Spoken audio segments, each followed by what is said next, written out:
Welcome back to Unmasked, where we take off the filters and get real about faith, failure, and finding freedom. I'm your host, Wesley Farnsworth, a dad, veteran, author, and a man who's learned that God does his best work in the middle of our mess. Today, we begin a 3-part series called God Writes New Stories. In this first episode, The Night Everything Changed, I'm going to take you into a moment that altered the direction of my life, not because something dramatic happened on the outside, but because something finally shifted on the inside.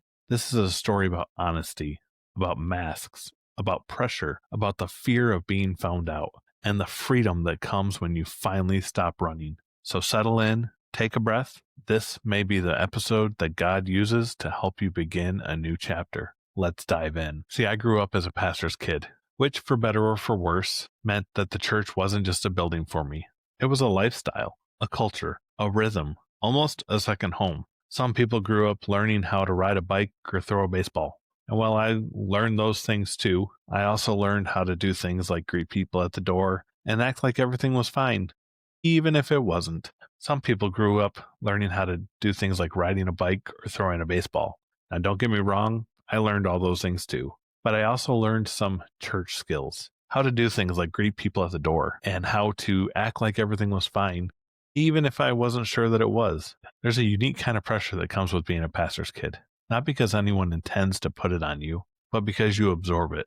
And sometimes you just put it on yourself. You feel it in the atmosphere. Before you realize it, you learn things like always smile, don't draw negative attention, be mature, set an example, don't be the reasons that your parents get called into a meeting. You become the kid who knows better. You become the kid who's expected to serve. You become the kid who's fine, even when maybe you're not.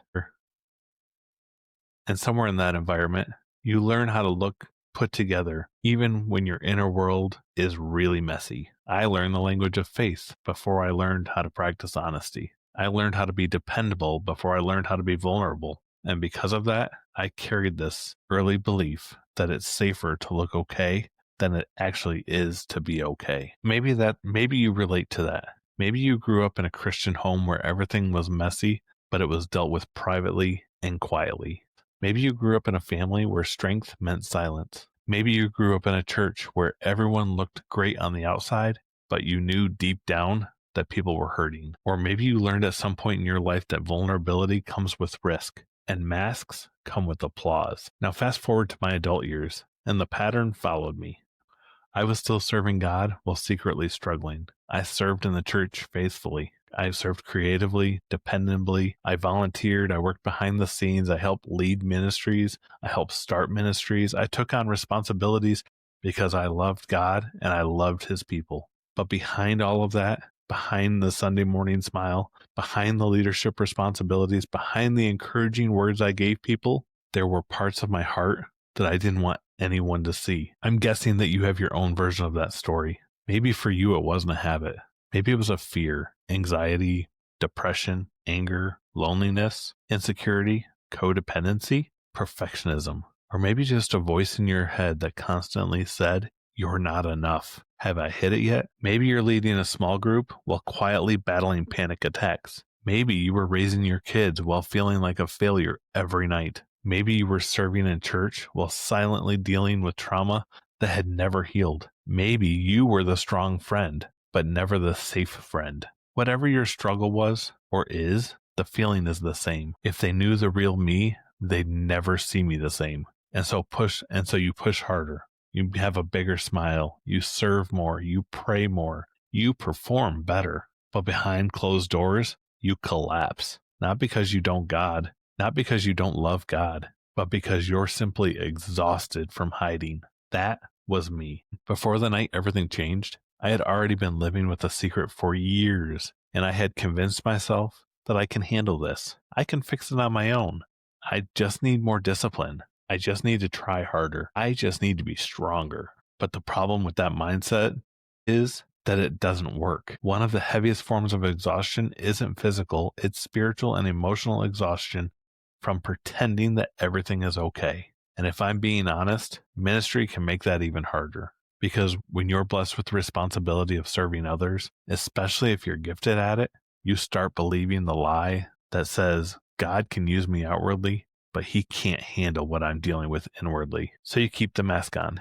You keep smiling. You keep the "I'm good" answers flowing. You keep juggling everything in silence because you're terrified of what would happen if you dropped even one ball. But masks are heavy, and secrets are heavier, and eventually something will give. I remember the night I first walked into a Celebrate Recovery meeting. I didn't want to enter that room. If you've ever approached a room looking around, knowing that you're about to be honest for the first time, you know the feeling. It's a combination of dread, hope, fear, and relief, all fighting for space in your chest. I remember pulling into the parking lot thinking, no one can see me here. I hope nobody recognizes me. Do I really need this? I can still turn around.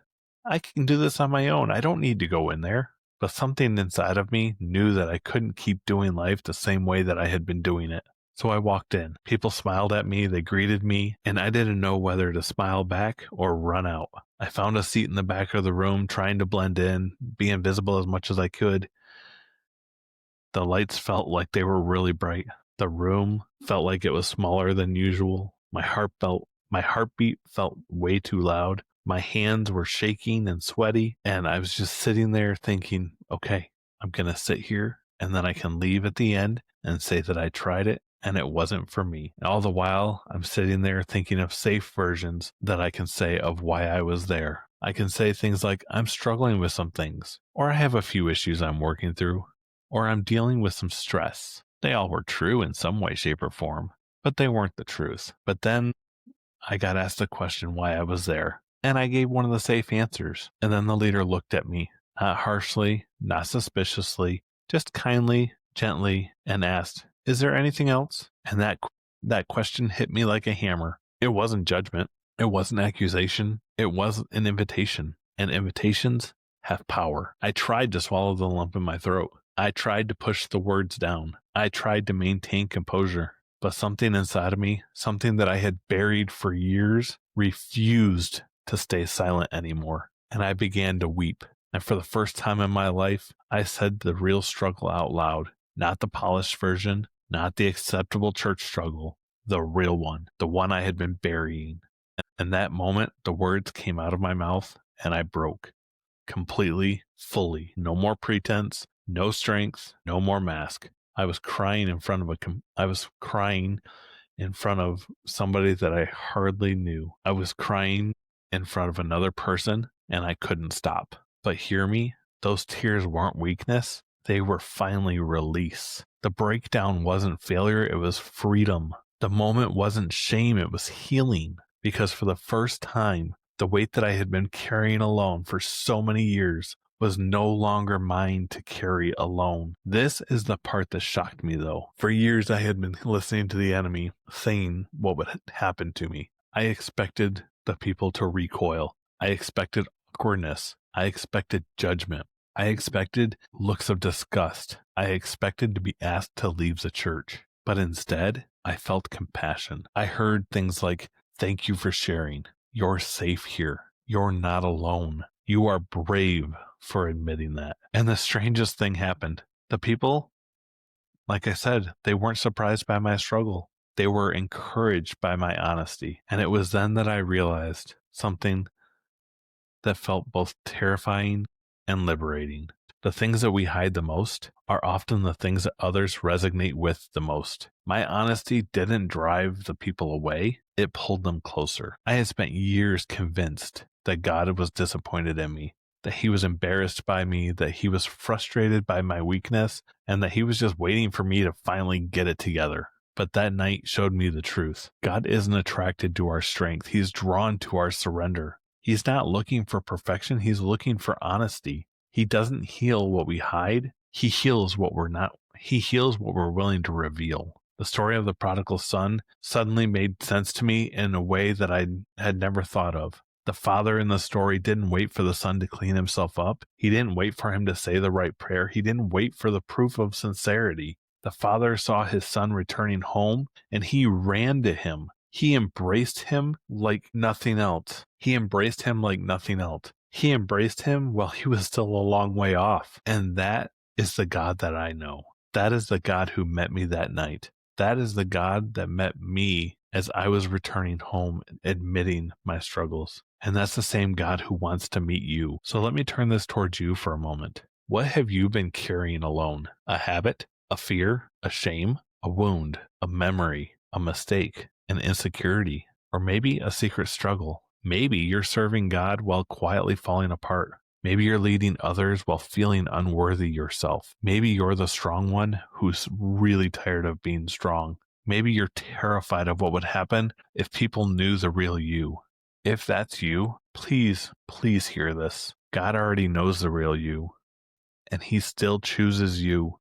He still chooses you. He's not surprised. He's not disgusted, and he's not even disappointed. He's waiting. He's waiting for the moment that you decide to stop hiding, waiting for the moment that you let down the facade, waiting for the moment that you stop trying to fight alone, for the moment that you say, I need help, because that moment of honesty might become the night everything changes for you too. So this week I want to invite you to do something brave, not drastic, not dramatic, just brave. Tell the truth to God and to one safe person. It could be a friend, a pastor, a counselor, maybe somebody in your small group, or maybe somebody in your recovery community. And if you're not in a recovery community, I would encourage you to find one. Celebrate Recovery is an awesome ministry. Highly recommend it with everything that I am. You can go to crlocator.com, crlocator.com. Plug in your zip code, and it will tell you the closest meeting. But tell the truth, because honesty is the crack in the mask that lets the light in.